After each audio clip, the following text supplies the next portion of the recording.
Assalamualaikum warahmatullahi wabarakatuh. Pemirsa di mana saja Anda berada, selamat berjumpa kembali dengan channel YouTube Insan Dongeng. Pada malam ini saya Bang Elgi akan melanjutkan dongeng Indonesia Surapati bagian kedua. Terima kasih kepada semua subscriber yang selalu setia menemani. Selamat mendengarkan. Di antara peninggalan ibunya adalah tercampur sebuah tempat bunga yang besar dan tinggi pula, diperbuat dari kristal yang diasah. Tempat itulah yang sebaik-baiknya dipergunakan untuk menaruh bunga teratai. Setelah disusunnya setangkai demi setangkai ke dalam tempat bunga itu dirangkai-rangkai merah dan putih, maka dipandangnya pemberian si untung itu dengan hati gembira. Merah dan putih, sungguh indah campuran itu. Ketika Sujanek berkata bahwa pemberian yang serupa tidak berharga itu baginya lebih berharga daripada gelang emas yang disuruh letakkan oleh ayahnya ke dalam kamarnya, maka gadis itu telah berkata dengan sebenarnya. Setelah dipindahkan ke meja cermin, mata Sujanek terpaut pula pada bunganya. Rasa gembira tadi telah berubah, datang-datang menjadi berahi. Setelah itu pemirsa, kita ceritakan beberapa hari kemudian. Ayah sudah memberi izin, Tung. Marilah kita ke laut. Angin reda, ombak tenang. Apakah yang engkau takutkan? Awan yang berkumpul-kumpul di sebelah utara itu tidak dapat dipercaya. Jika aku tak salah, sebentar lagi laut akan menjadi gila, sahut Untung. Wah, bilakah engkau menempuh sekolah pelaut? Sedangkan menjadi tukang perahu engkau belum pernah. Dari mana pula engkau mendapat pengetahuan tentang awan yang engkau tidak percaya itu? Laku Sujanek berkata-kata agak mencemoohkan. Entahlah Nona, tapi darahku tidak senang.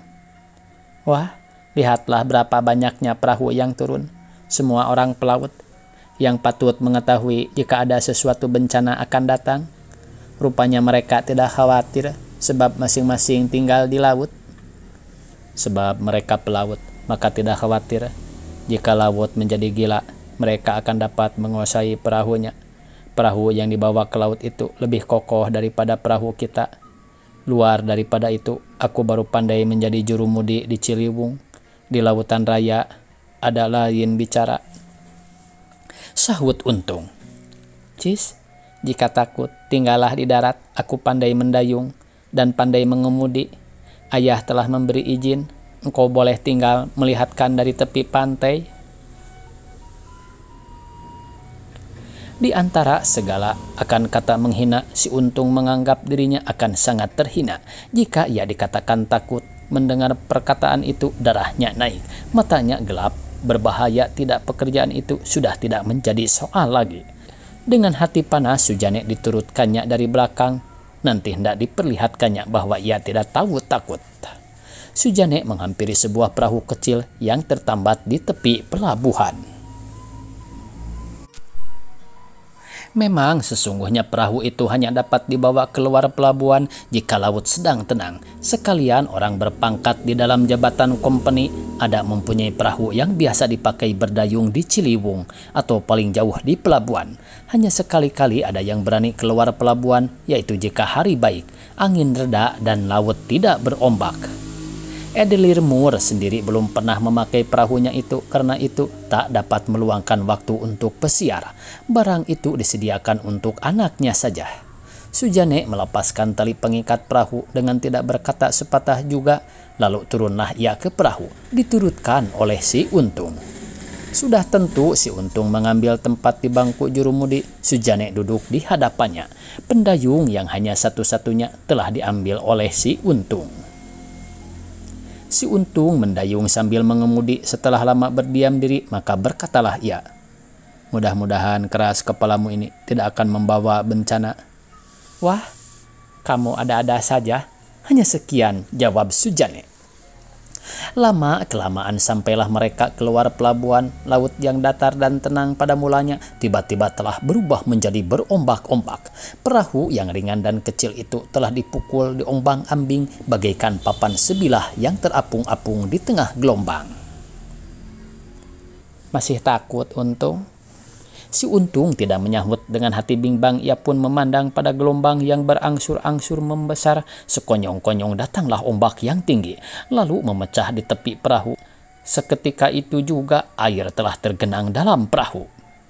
Gampang yang begini mah, kata Sujane dengan gembira. Jangan takut, aku bisa menimba. Maka menimbalah Sujane dengan cepat. Belum sampai separuh air dikeluarkan, ombak yang lebih besar telah memecah pula dan menumpahkan air ke dalam perahu lebih banyak dari bermula.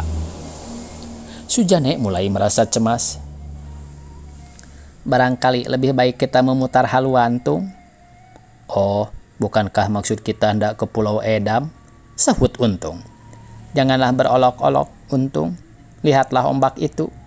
Ketiga kalinya ombak memecah di tepi perahu, menambah air yang telah tergenang di dalamnya. Kembali kita, Tung. Kita kembali. Benar, sungguh katamu tadi. Maaf, aku sudah memaksa.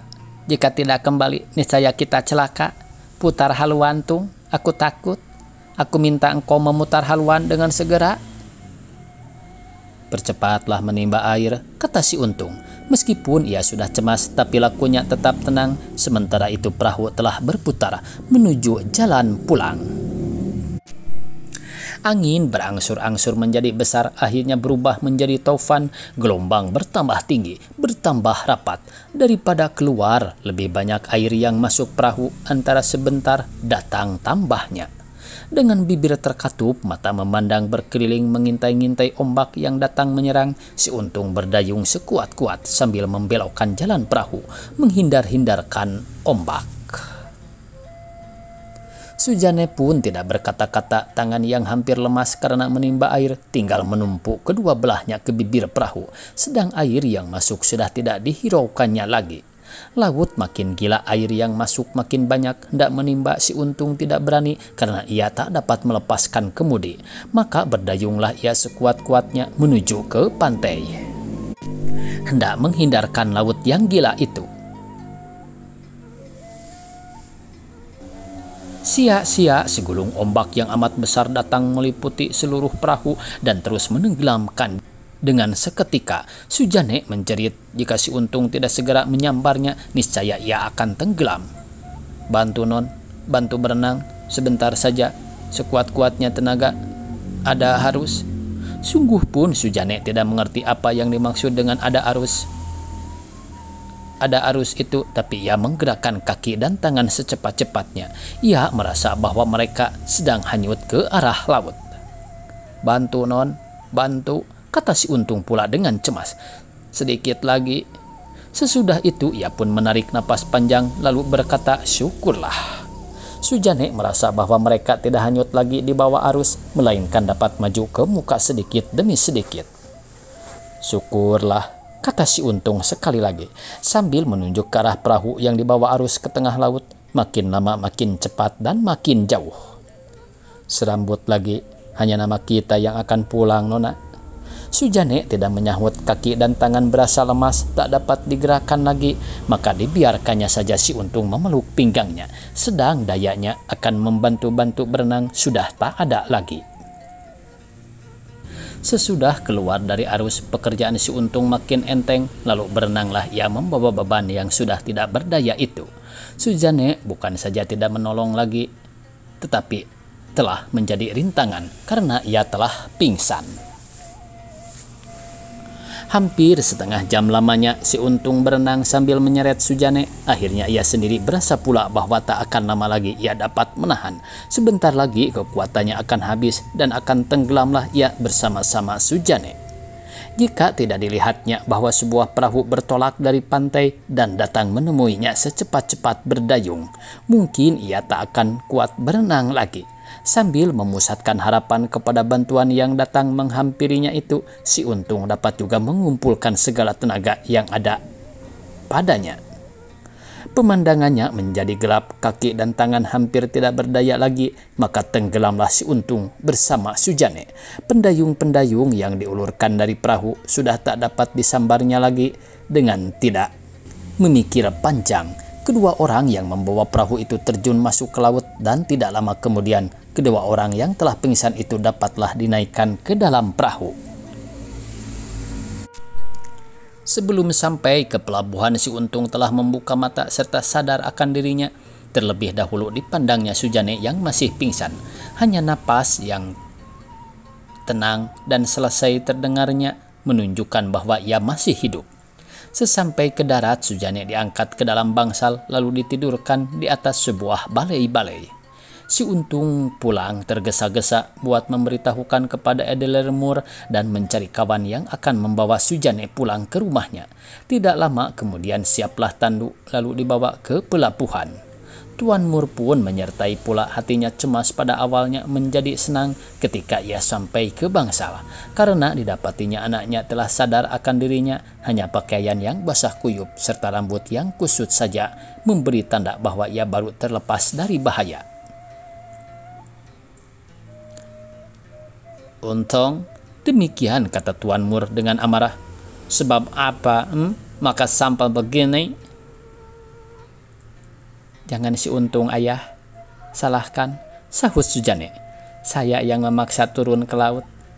Tidak sekali-kali saya percaya angin badai akan turun, meskipun si Untung telah melarang. Saya terima salah, Tuan, kata si Untung pula. Nona Sujane memang masih kanak-kanak. Sebenarnya saya tak boleh memperturutkan saja kehendaknya. Memang kau yang salah. Kau dipercayakan menjaga Nona. Kau harus memikirkan dahulu sebelum menurut perintahnya, ya. Saya meminta ampun, Tuan. Saya terima salah, sahut si Untung. Si Untung, jangan disalahkan, Pak. Tidak kurang-kurang ia melarang. Saya sendiri yang melepaskan perahu. Sesudah saya naik dan hendak bertolak, barulah ia datang menurutkan.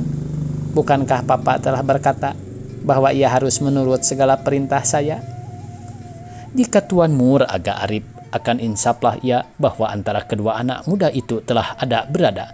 Tapi oleh karena ia menempatkan diri dan diri anaknya di suatu kedudukan yang amat tinggi, jauh lebih tinggi dari kedudukan seorang budak, maka sukanya Sujane menerima salah itu dipandangnya sebagai suatu tanda kemuliaan hati dari pihak anaknya saja. Memang sesungguhnya ia telah memberi izin pada anaknya. Memang sudah sepatutnya pula jika seorang budak-budak di bawah perintah junjungannya. Ayo pulang, angkat Nona ke atas tanduk, kata Tuan Mur. Dengan perkataan itu, ia pun meninggalkan anaknya lalu pulang. Meskipun si Untung hampir tidak berdaya lagi, tapi mengangkat Sujane ke dalam tanduk tidaklah diserahkannya ke tangan orang lain. Sebenarnya Sujane tak usah dibantu lagi.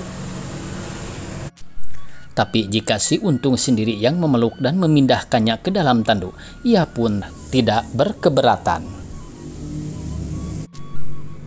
Si Untung menyertai pula mengangkat tanduk di jalan pulang. Tempat yang dipilihnya ialah di sebelah muka.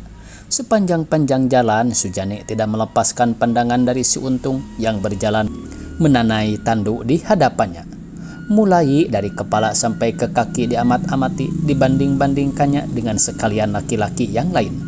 Sungguh luar biasa laki-laki yang seorang ini. Bidang bahunya lebar, tubuh semampai, bentuk lengan dan kaki yang sempurna rautnya ada menunjukkan bahwa tenaganya melebihi dari tenaga orang biasa. Rambutnya hitam berombak-ombak, kepala terpancang lurus di atas bahu, jalannya tegap. Sayang ia sedang membelakang. Sujane tak dapat memandang matanya yang memang berlain pula dengan mata orang lain. Sujane jadi gelisah apakah yang dirasainnya terhadap laki-laki itu sebagai adik kepada kakak? Tidak, rasa itu telah berubah. Mustahil, entahlah. Ketika diturunkan dari tanduk, Sujane mendapat jalan buat berpandangan dengan si Untung hanya sekejap mata. Tapi saat yang singkat itu telah cukup untuk mengacaukan pikiran si gadis. Seluruh darah di tubuhnya rasa naik ke kepala, jantung berdebar-debar bagaikan hendak putus dari rangkainya. Maka tunduklah Sujane menurutkan ayahnya yang membawa masuk ke dalam sambil membimbing tangannya. Mau tak mau pikiran Sujane tinggal terpaut pada si Untung. Cintakah ia? Mustahil.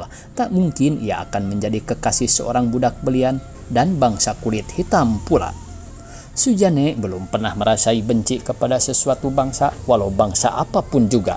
Tapi orang kulit putih dengan orang kulit hitam masing-masing ada mempunyai tempat kedudukan sendiri di dunia ini. Tidak boleh dicampur baurkan, demikian pendapatnya. Tapi adakah cinta itu mengemukakan soal warna kulit atau tinggi rendahnya derajat si kekasih? Si Untung menjadi budak karena teraniaya. Tidak mustahil ia anak orang bangsawan di negerinya sendiri. Tak ada sambut sifat atau feel budak padanya. Bangsanya sulitkah buat menjadi Belanda?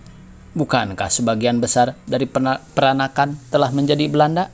Padahal bangsa peranakan itu masuk golongan kulit berwarna jua. Dan tidak pula kurang bangsa peranakan yang tinggal di kampung menjadi orang bumi putra.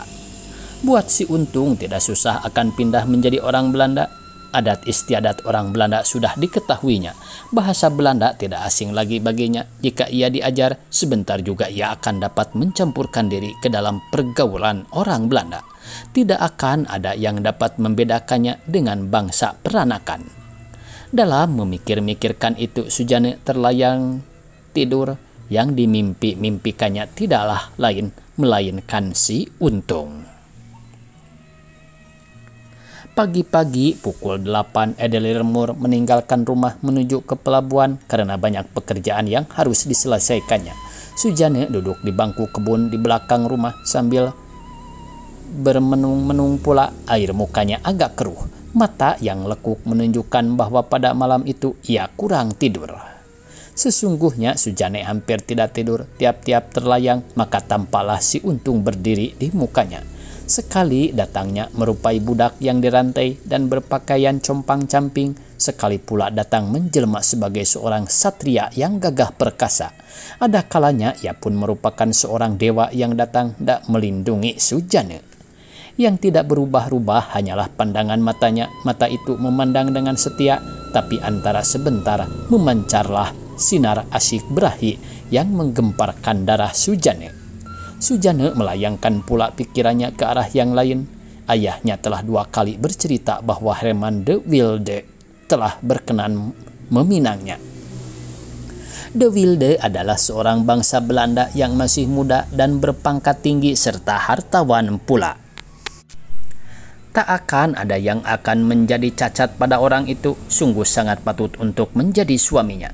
Tapi apa sebabnya maka Sujane menampik? De Wilde suka memberi waktu yang luas buat memikirkan. Ia akan sabar menantikan sampai Sujane genap 18 tahun. Tapi Sujane tetap menolak. Sebab apa? Entahlah. Sujane sendiri tidak dapat menjawab itu.